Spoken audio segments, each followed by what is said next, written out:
Once, the world only whispered names like Mandela when speaking of peace, men who wore suits, shook hands in Geneva, and signed accords in polished halls. But what if peace, this time, didn't wear a suit but boots? What if it walked barefoot through Burkina Faso's fields? Captain Ibrahim Traoré copyright a name once dismissed as another coup-maker is now on the short list for the Nobel Peace Prize. He didn't rise through elections, he took power through force, and yet, his story now stirs debates in Oslo and tears in the sea. Because this isn't just about power, it's about survival and what one man chose to do with it. This is the story of how a young soldier dared to trade bullets for seeds of broken bara and turned former militants into farmers. A story that asks, can Africa define peace on its own terms? Stay with us, because this isn't just another story, it's the future our ancestors dreamed of. Subscribe and let's rewrite history together,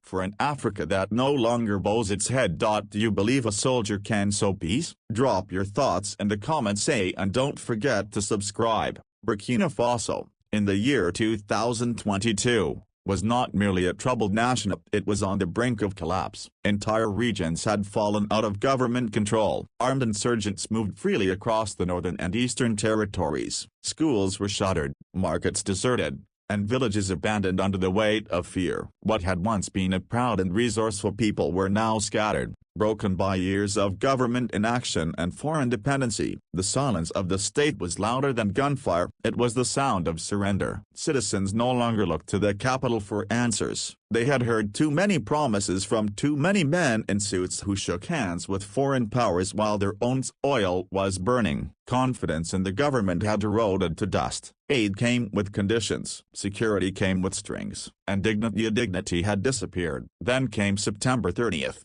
2022, a young army captain, just 34 years old, stepped into that void. His name was Ibrahim Traoré copyright, and he didn't come bearing promises. He came with boots, with conviction, and with the simple message, the people deserve to live. In a swift, bloodless move, Traoré copyright and his loyal soldiers took over the government. Within hours, the streets of Ouagadougou were filled not with protests, but with cautious hope. To much of the outside world, it was business as usual. Another coup in West Africa. Another headline for analysts to dissect. Another leader condemned before he could speak. But to many Burkina Faso's citizens, something was different this time. This wasn't a greedy general chasing power. This was a soldier, still young, who had seen his comrades die in ambushes, who had walked among the displaced, and who refused to let the nation collapse quietly.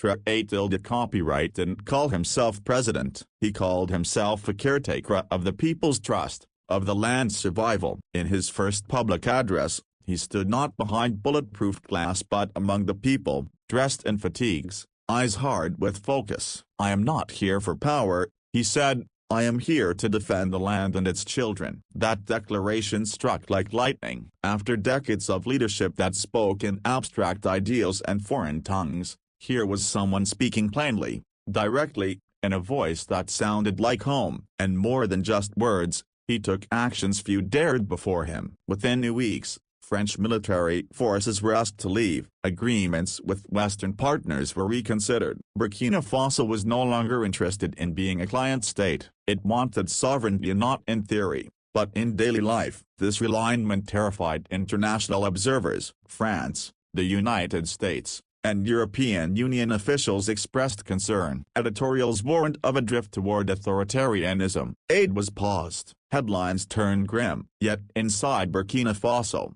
pride bloomed. Not blind nationalism, but a quiet, resolute dignity. The kind born from choosing your own path, no matter how uncertain. Traoré copyright forged an alliance with Mali and Niger, countries facing the same threats, the same history, the same disillusionment. Together, they formed the alliance of State, a bloc born not from ideology, but from necessity. A bloc that said, we will defend ourselves, we will feed ourselves, we will lead ourselves. Still, many questioned whether Traoré copyright was different. Coups are easy, governance is not. Was this just another young rebel destined to harden into a strong man? Or would he truly deliver something new? He answered not with declarations, but with presence. He traveled to provinces most leaders ignored. He met villagers, walked to burned-out farms, listened, not staged listening, a real listening. In places abandoned for years, he showed up. No entourage,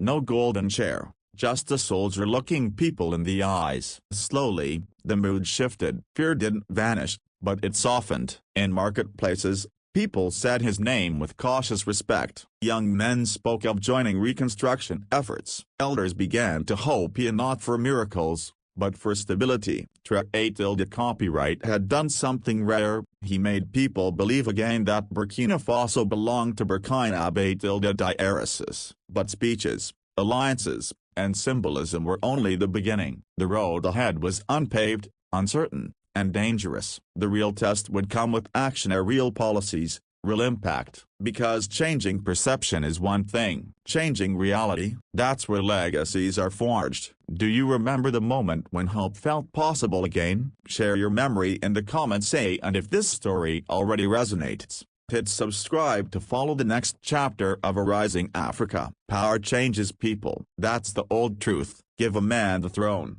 and soon he forgets the dust on his boots, the hunger in his belly, the struggle that shaped him. That's what Burkina Faso feared when Captain Ibrahim Traoré copyright took power. They had seen it before. Liberators turned landlords, freedom fighters turned presidents for life. But this time, something shifted. Traoré copyright didn't dress the part of a ruler. He didn't ride in bulletproof cars, didn't build a palace, didn't drape himself in ribbons or demand applause. From the very beginning, he said, "I am not your leader, I am your servant." He refused to hang his portrait in government offices, a small act, but a loud message. In its place, he suggested murals of farmers, teachers, soldiers, the everyday heroes who kept the country alive. "Let their faces remind us who we worked for," he said. While past presidents vanished behind fences and protocol, Traoré copyright stayed visible. His military fatigues weren't stage costumes, they were a statement. He was not separate from the struggle, he was part of it. He didn't appoint old friends to high posts. Instead, he formed a lean transitional government with men and women from all regions, tribes, and classes. And when critics accused him of grabbing power, he did something rare. He invited accountability. He met openly with community leaders. He asked to be held to his promises. "This chair I sit in is borrowed," he told a crowd in Bobo Diosso. "If I fail, take it back." The people listened and they watched. They watched him travel not to international conferences, but to the provinces most leaders ignored. He visited towns destroyed by violence, met children orphaned by war, stood among villagers rebuilding from ash. Where others sent aid by proxy, he delivered it by hand. Where others sent reports, he asked questions. Where others feared criticism, he encouraged it. One viral clip showed him kneeling beside an old woman in a remote village. Her house had burned in an insurgent attack. She had nothing left. He didn't speak much, he just listened, holding her hand, head bowed. That image said more than any speech ever could. But Traoré copyright's humility wasn't weakness. Behind his quiet presence was a steely clarity. Burkina Faso must be free from dependence, from fear, from colonial shadows. He had expelled French troops not out of rage, but reason. Their presence had done little to stop attacks. Instead, he turned to the Sahel Alliance, seeking solidarity with Mali and Niger. Together, they dreamed of a new security model, African-led, African-funded, and African-built. International media labeled him anti-West, but in truth, he was pro-Burkina Faso. "We will accept help," he said, "but not orders." That distinction mattered. He didn't close the doors. He simply asked the world to walk through on equal footing. At 34, he became the youngest head of state in the world. But he didn't act with the arrogance of youth. Instead, he embraced the energy of service. He often told crowds, "I am not your father. I am your brother, your son, your comrade." This language mattered. It changed how the people saw him, not as a ruler on high, but as a guardian at the gate. In towns where leaders were once feared, Traoré copyright was welcomed. Children ran to greet him. Elders offered blessings. Women sang. It wasn't idol worship, it was recognition. Recognition that, for once, someone had chosen to stay close, Still, he faced pressure from elites who wanted the old ways back, from foreign powers demanding clarity, from regional bodies questioning his legitimacy. But Traoré copyright held the line. His legitimacy, he said, came not from titles, but from trust, and that trust would soon be tested in the most unexpected way. Have you ever seen a leader choose humility over power? Let us know in the comments, say, and hit subscribe to walk with us as this story unfolds further. Peace doesn't always arrive in a signature. Sometimes, it sprouts quietly from soil. In May 2025, the world turned its eyes again to Captain Ibrahim Traoré copyright, not because of another speech or military campaign, but because of a question he dared to ask. What if the men who once held rifles a broken bar could instead hold seeds? That question became a program. That program became a revolution. Its name, Farmers of Peace. For decades, peace in the Sahel had been defined by helicopters, UN missions, and foreign diplomats holding briefcases filled with conditions. But none of it worked. Violence remained, villages disappeared, and young men, lost in poverty and fury, kept joining armed groups. Traoré copyright saw the pattern and broke it. Instead of punishing ex-fighters with prison, he offered them tools. Instead of isolation, he offered land. His message was clear: come back, so something better. The plan was simple. Almost Macron vetoed some. Over 1,100 former militants, many of them teenagers who had never known peace, were invited to lay down their weapons in exchange for land, farming equipment, and training in sustainable agriculture. They weren't branded as enemies. They were seen as broken sons of the nation, capable of healing. The gamble was enormous. Critics warned it would fail. Some said these men would betray the program, return to violence, or infiltrate communities. Foreign analysts scoffed, calling it idealistic. But on the ground, something else was happening. In the dusty outskirts of Kaya and Dori, fields once patrolled by gunmen began to blossom. Maize sprouted, sorghum waved in the wind. Villagers returned to their homes. Children played near water wells that had been dry for years. According to Burkina Faso's intelligence services, attacks in program zones dropped by over 70% within 6 months. But statistics tell only part of this story. The real change was in spirit. For the first time, farmers and former fighters worked side by side, not with fear, but with tools in hand. They formed cooperatives. They shared harvests. In many villages,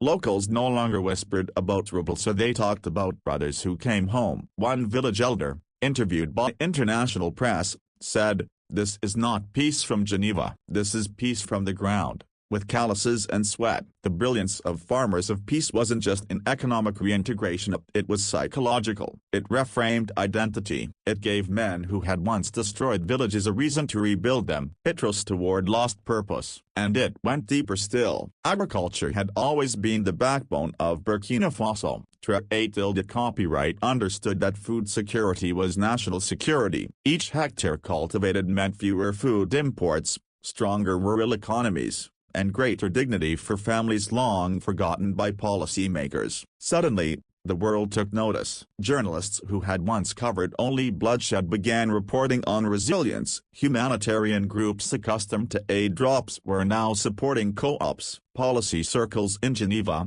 Nairobi, and even Washington began citing Farmers of Peace as a model worth replicating. Even as skeptics remained, rightly warning that peace is fragile, and reintegration never guaranteed. As something was undeniable, the guns were quieter, the fields were louder. This wasn't perfection, it was transformation. And it came not from foreign consultants, but from African soil, from African minds, from a young soldier who chose seats over swords. If you believe this is what Africa needed all along, say amen in the comments below. And don't forget to hit subscribe, because this movement is just beginning. When a small country dares to defy global expectations, the world doesn't always listen at first. But when that defiance begins to grow crops, reopen schools, and silence guns, it becomes impossible to ignore. And that's exactly what happened with Burkina Faso and its unlikely experiment in peace. The Farmers of Peace initiative didn't stay a national secret for long. As news of villages reviving and displaced families returning home reached neighboring capitals,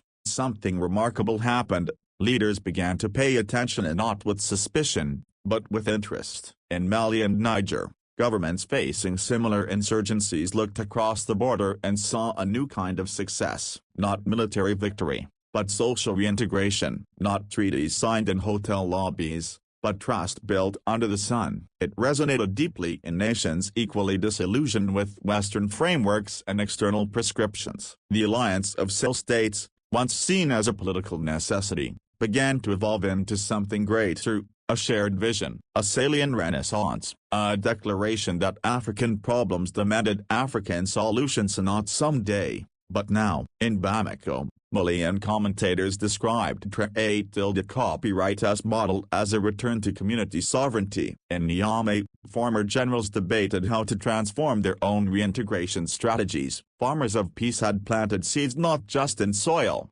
but in ideology. And the influence didn't stop there. Across the Atlantic, in Colombia, scholars of peacebuilding drew parallels between Burkina Faso's former militants turned farmers and ex-FARC guerrillas who had been reintegrated through agriculture. The echoes were clear: when men are given land, they are less likely to take up arms. In India and Southeast Asia, rural development institutes cited the program as a grassroots case study for post-conflict recovery. Panels once dominated by European case studies now made room for a new voice: African, raw, and unapologetically homegrown. Even the Vatican took notice. In July 2025, Pope Leo XIV issued a rare public statement praising Traité copyright as transformation of warriors into workers. The Pope called the program a moral reawakening in a world starved for justice. Coming from the spiritual head of over 1 billion Catholics, the statement carried weight not just politically,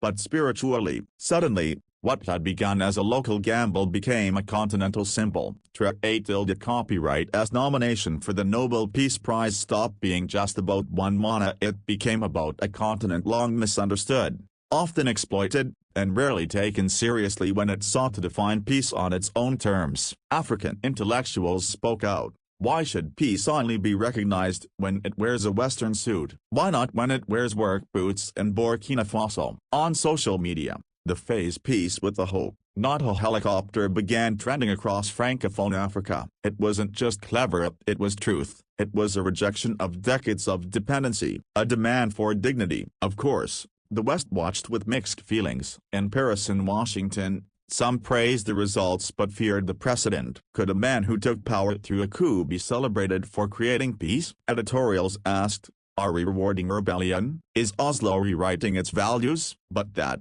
perhaps, was the wrong question. Because what Captain Ibrahim Traoré copyright had done was not just about politics. It was about people. People who were tired of being statistics in someone else's report. People who wanted peace not on paper, but in their kitchens, classrooms, and fields. And now, with the world watching, a deeper truth was emerging. Maybe peace doesn't begin with democracy. Maybe it begins with food, with safety, with trust. And maybe, just maybe, Africa doesn't need permission to define that peace. Can you feel this shift too? Tell us below, and hit that subscribe button, because Africa's voice is finally rising, and you don't want to miss what comes next. December 10th, 2025. A date etched in expectation. The world waits for a decision, not just from the Nobel Committee, but from history itself. Will it choose comfort or courage? Will it reward tradition or truth on the ground? Captain Ibrahim Traoré copyright as nomination for the Nobel Peace Prize has already caused a storm. Not because of who he is alone,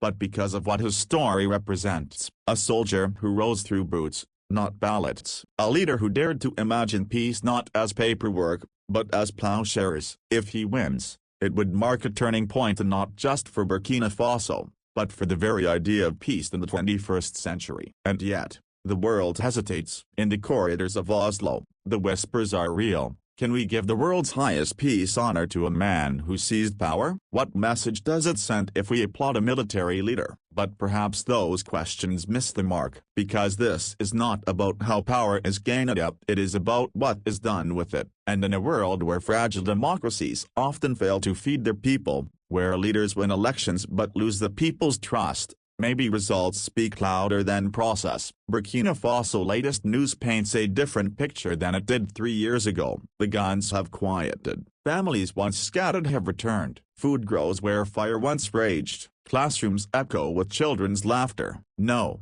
it's not perfect, but it's peace, imperfect and alive. Traoré copyright hasn't asked for applause. He hasn't lobbied in European capitals or posed on magazine covers. He stayed home, with his people, planting, building, protecting. His peace isn't abstract. It is dirt on hands, calluses on palms, meals on tables. It is fragile, yes, but real. If the Nobel Prize is truly about recognizing peace, then what higher recognition than this? Some in the West argue the prize will set a dangerous precedent, that it rewards coups, that it threatens liberal norms. But for the global South, for the villages from Ghana to Guatemala, from Laos to Liberia, Traoré copyright represents something more powerful: self-determination. It says that peace is not owned by parliaments or think tanks, that it can come from men who were never supposed to matter, that Africa doesn't need translators to speak peace, yet can speak it in its own language. And if Oslo dares to listen,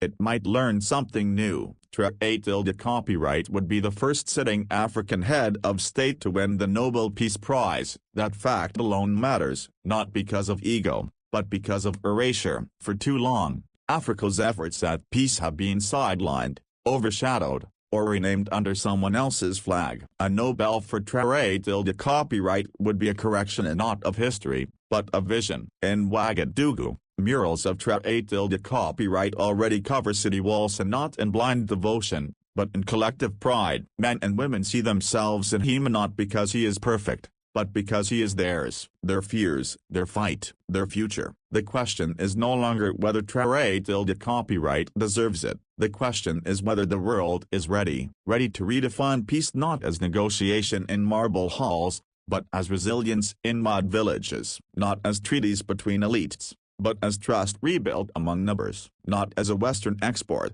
but as a global inheritance. If Oslo calls his name, it won't just reward one man. It will recognize a continent's awakening, a generation's refusal to be defined by others, a model of peace born from necessity and nurtured by courage. And if it does not, then let this still be recorded: Africa dared to dream in its own dialect, and that dream, once spoken, cannot be unsaid. Captain Ibrahim latest news will not stop here. Win or lose, the story continues. So we ask you, what does peace mean to you? Would you give the prize to the fields or the forums? Drop your answer in the comments, and subscribe to walk this journey with us, because Africa's story is just beginning. By now, you've walked the road from collapse to courage, from rifles to rows of maize, from fear to fragile peace. Captain Ibrahim Traoré copyright has not only shifted the fate of a country but challenged the very definition of peace in our time. He didn't come wrapped in diplomacy. He didn't speak from grand stages. He stood in villages where aid never arrived,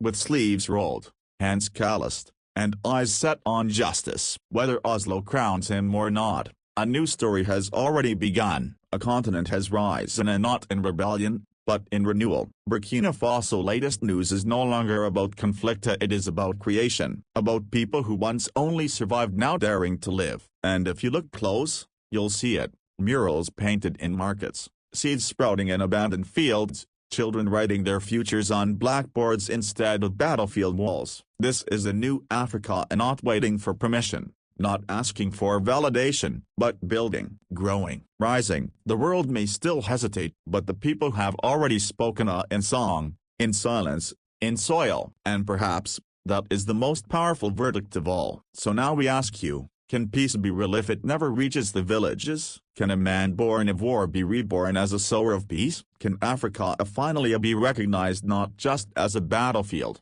but as a beacon? Leave your thoughts below. Say it with pride: Africa rise. If this story moved something in your chest, don't scroll past. Like, share, speak, subscribe, because they hid our history long enough. Let's speak our future out loud. Thank you for being here. We'll see you in the next story, the kind they still don't want you to hear.